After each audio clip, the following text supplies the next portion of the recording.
Hello everyone. Ravindra Bhardwaj this side, founder of trading Gurukul. तो आज हम ये वीडियो बना रहे हैं टैरिफ के ऊपर। एक वर्ड हमें काफी महीनों से, जब से ट्रम्प साहब यूएस के प्रेसिडेंट बने हैं, तब से एक वर्ड हमें सुनने को मिल रहा है, टैरिफ टैरिफ टैरिफ। वो कभी किसी कंट्री पर टैरिफ लगाने की बात करते हैं, किसी कंट्री पर टैरिफ लगाने की बात करते हैं। तो सबसे पहले ये टैरिफ क्या होता है, इसके क्या इम्पैक्ट आएंगे और इससे पूरा वर्ल्ड घबराया क्यों हुआ है कि सब हर कोई रिक्वेस्ट कर रहा है ट्रम्प साहब से कि ये स्टेप ना लें।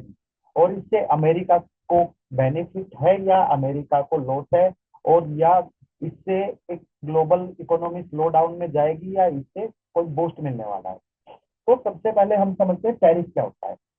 टैरिफ एक तरीके का टैक्स होता है। अगर हम अपना कोई भी प्रोडक्ट किसी दूसरी कंट्री में बेचना चाहते हैं, तो जो बॉर्डर क्रॉस करने का एक टैक्स होता है, तो वो कंट्री उससे मैन्युफैक्चर से टैक्स लेती है। सपोज मैं कोई भी मैन्युफैक्चरिंग करता हूँ, मेरा कोई एक प्रोडक्ट है 1000 रुपए का। अगर मैं उसको यूएस बेचना चाहता हूँ, तो यूएस पहले मेरे से कोई टैक्स नहीं लेता था। तो मेरा यहाँ से जो 1000 रुपए की मैन्युफैक्चरिंग हुई और यूएस में मेरे को उसका दाम मिल रहा है 2000 रुपीज, तो मैं वहां पर वो 1500 2000 रुपए में वहां बेच लेता था। तो कोई मेरे को टैरिफ नहीं देना पड़ता था, और टैरिफ देना भी पड़ता था तो 5-6% के आसपास का टैरिफ होता था। ऐसे ही जैसे यूएस का जो प्रोडक्ट इंडिया में आता है, अगर अमेरिका में कोई अपना प्रोडक्ट बना रहा है और वो इंडिया में बेच रहा है, तो इंडिया में जनरली 1000 रुपए पर हम उससे 520 रुपए, एवरेज में 520 रुपए, 52%, 500 रुपए का टैरिफ लेते थे। दैट मीन्स अमेरिका का जो प्रोडक्ट 1000 रुपए का यहाँ आएगा, तो उसका 1500 रुपए उनको कॉस्ट होगा। 500 रुपए हम टैक्स लेते, तो उनको 1500 के ऊपर बेचने में प्रॉफिट होगा। और इंडिया अगर यूएसए में कोई प्रोडक्ट बेच रहा है, तो इंडिया को वहां पर सिर्फ 1100 रुपए में ही बेचने से ही प्रॉफिट हो जाता था। दैट मीन 1500 पर बेचा तो काफी अच्छा एक मुनाफा हो जाता था।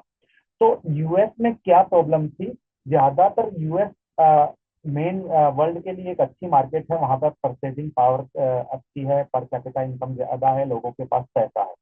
तो चाइना जैसी कंट्री हुई जहाँ पे मैन्युफैक्चरिंग बहुत ज्यादा है, जैसे चाइना में मैन्युफैक्चरिंग जिस चीज की ज्यादा दूसरी कंट्री में, तो वो यूएसए उनके लिए एक अच्छी मार्केट थी। तो वो यूएसए में अपना माल एक्सपोर्ट करते थे, वहां पर माल भेजते थे और वहां से अच्छा मुनाफा कमा रहे थे। लेकिन उसके उलट अगर यूएसए वाले किसी कंट्री में कोई अगर अपना सामान बेच रहे थे, तो ज्यादातर कंट्री उनसे अच्छा खासा टैक्स ले रही थी।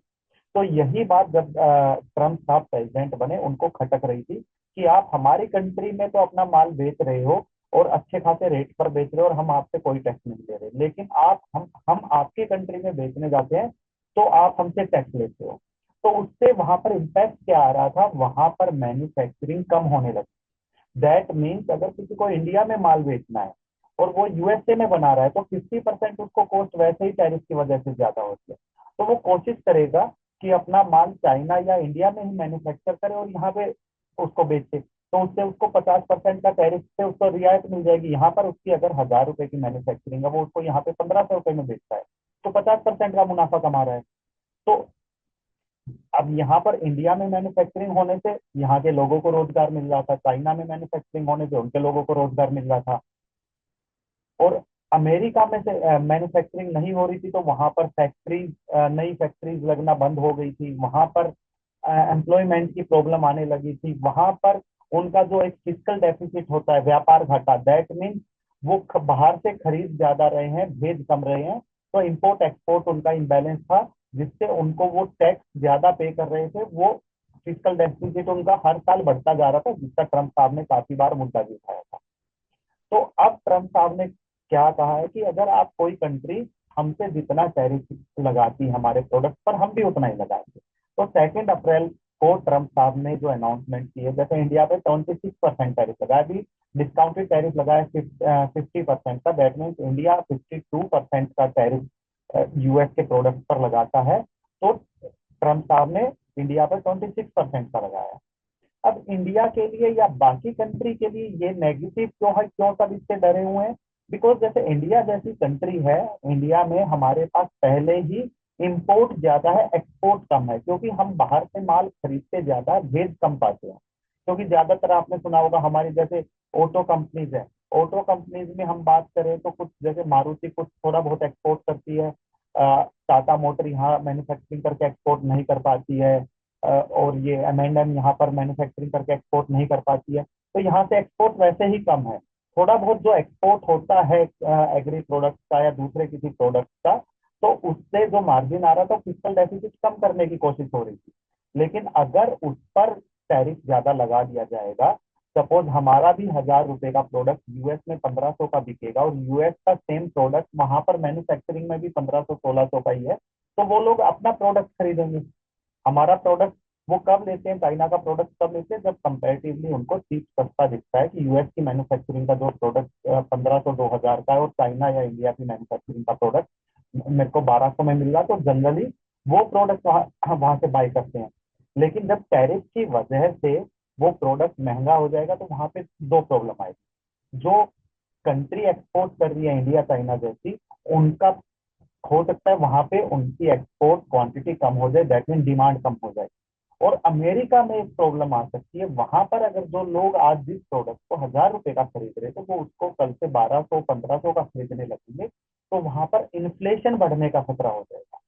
अब ट्रम्प साहब का विजन है, तो उनके इस स्टेप से जो बाहर का प्रोडक्ट यहाँ महंगा होगा तो उनको कॉस्टिंग बचाने के लिए लोग वहां पर मैन्युफैक्चरिंग स्टार्ट करेंगे, जिस पर वो टैरिफ नहीं लगाएंगे। अगर मेरे को इंडियन प्रोडक्ट अमेरिका में बेचना है और विदाउट टैरिफ बेचना है, तो ट्रम्प साहब का कहना है कि अगर आपको यूएसए में अपना प्रोडक्ट कम रेट पर बेचना है तो मैन्युफैक्चरिंग यूनिट भी आप यूएसए में लगाइए। अगर ऑटो पार्ट्स आप एक्सपोर्ट करना चाहते हैं तो ऑटो पार्ट्स भी आप यूएसए में बनाइए। अगर आप कोई और प्रोडक्ट बेचना चाहते हैं तो वो भी यहाँ बनाइए, हम आपसे टैरिफ नहीं देंगे। उनका मकसद है अगर ऐसा लोग करेंगे तो वहां पर फैक्ट्री ज्यादा बनेंगी, मैन्युफैक्चरिंग ज्यादा होगी, वहां उनके लोगों को रोजगार मिलेगा। जो कुछ हद तक किसी भी कंट्री के प्रेसिडेंट के लिए, प्राइम मिनिस्टर के लिए सोचना ठीक है। लेकिन क्या इससे सारा सॉल्यूशन हो जाएगा? क्या इससे सिर्फ यूएस का भला होगा या वहां पे कुछ नेगेटिव भी है? जी हाँ, वहां पर नेगेटिव है।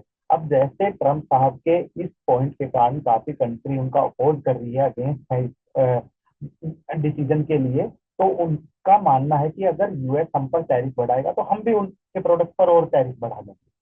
तो इससे क्या होगा, एक ग्लोबल ट्रेड वॉर छिड़ जाएगी और प्रोडक्ट एक दूसरे पर टैरिफ लगाने की होड़ में इतना ज्यादा इन्फ्लेशन हो जाएगा, इतनी महंगाई हो जाएगी कि वो खरीदना इम्पॉसिबल हो जाएगा, या फिर वो चीजें कंजम्पशन वो कम हो जाएगी, लोग उन प्रोडक्ट्स को यूज करना कम कर देंगे। अगर इस तरह से रेट बढ़ते रहे तो हर कोई अपना परचेजिंग पावर कम हो जाएगी, और हम अगर प्रोडक्ट कोई भी कम खरीदेंगे तो मैन्युफैक्चरिंग स्लो हो जाएगी, मैन्युफैक्चरिंग स्लो होगी तो हो सकता है वहां पर रिसेशन आएगा, मैन पावर कम लगेगी, कंपनीज को प्रॉफिट कम होना स्टार्ट हो जाएगा, जिससे पूरी ग्लोबल इकोनॉमी स्लो डाउन में जा सकती है, जिस पर बड़े बड़े इकोनॉमिस्ट ये चेता रहे हैं। अगर ये स्टेप, अगर ये वर्स्ट कंडीशन हुई तो यूएस की मार्केट तो गिरेंगी ही गिरेंगी, उसके अलावा पूरा वर्ल्ड वाइड मार्केट गिर सकती हैं। तो उसके लिए अभी जैसे इंडिया में भी डिस्कशन चल रहा है कि अभी इंडिया एकदम से यूएस के प्रोडक्ट पर टैरिफ नहीं बढ़ाने वाला है। वो अपना प्रोज और लॉस और प्रॉफिट देख रहे हैं कि हम अगर ऐसा स्टेप लेते तो हमारे फेवर में चीजें जा सकती हैं, हमारे अगेंस्ट में चीजें जा सकती हैं। लेकिन मेरा मानना है अगर ये लड़ाई अगर यहीं तक रही तो कुछ हद तक कंट्रोल हो जाएगी। लेकिन अगर दूसरी कंट्रीज ने यूएस के खिलाफ स्टेप लेना स्टार्ट किया, उन्होंने भी टैरिफ बढ़ाना स्टार्ट किया, तो फिर वह सिचुएशन आ सकती है, फिर एक स्लो डाउन इन्फ्लेशन के साथ साथ रिसेशन भी आ सकता है। और रिसेशन में हम सब जानते हैं कि फाइनेंशियल मार्केट का होता क्या, फाइनेंशियल मार्केट जनरली एक क्रैश हो सकती है या सेचुरेशन में जा सकती है, कंसोलिडेशन में जा सकती है, बिकॉज जब मैन्युफैक्चरिंग कम होगी तो कंपनी का प्रॉफिट कम हो जाएगा, उनकी कॉस्टिंग बढ़ जाएगी। क्योंकि अगर जो वो रॉ मटेरियल आज अगर सस्ता खरीद रहे थे, टैरिफ वॉर की वजह से वो उनको 20 30 40% महंगा मिलेगा, तो उनको भी अपने प्रोडक्ट पर रेट बढ़ाने पड़ेंगे, उनकी भी मजबूरी हो जाएगी। और लास्ट में हम जैसे जो कंज्यूमर हैं, हम भी कहीं ना कहीं मुश्किलों में आ जाएंगे, या तो हम खरीदना कम कर देंगे या फिर हम कुछ ऑल्टरनेटिव रास्ते देखना स्टार्ट करेंगे। तो अगर इस तरह की, तो यही सब टैरिफ वॉर जो आजकल चला हुआ है, आप सुनते हैं न्यूज में आता रहता है, तो यही मेजर कंसर्न है। इससे आने वाले टाइम में क्या होगा, अभी ट्रम्प साहब ने बोला है कि अगर कोई भी कंट्री मेरे इस डिसीजन के अगेंस्ट ऐसा कुछ करती है तो मैं उन पर टैरिफ और बढ़ा सकता हूँ। तो लेट्स सी, अभी देखते हैं आने वाले टाइम में क्या होगा। स्टॉक मार्केट के इन्वेस्टर और ट्रेडर के लिए, स्पेशली इंडियन मार्केट के लिए, मेरा मानना है कि अभी यहाँ तक हम स्टेबल हैं। हमारी मार्केट में पहले ही अच्छी खासी करेक्टर आ गई थी। हाँ, लेकिन अगर यहाँ से कुछ चीजें वर्स्ट होती हैं तो बट ऑब्वियस है, फिर हमारी हमारी मार्केट ही नहीं, वर्ल्ड वाइड मार्केट काफी एक नीचे तक जा सकती है। तो उसके लिए आपको अपना पोर्टफोलियो प्रोटेक्ट रखना चाहिए, हेज रखना चाहिए, और अपना रिस्क मैनेज करके चलना चाहिए। आई होप कि थोड़ा सा आपको ये टैरिफ वाले पॉइंट पर क्लैरिटी मिली हो। तो thank you for watching us.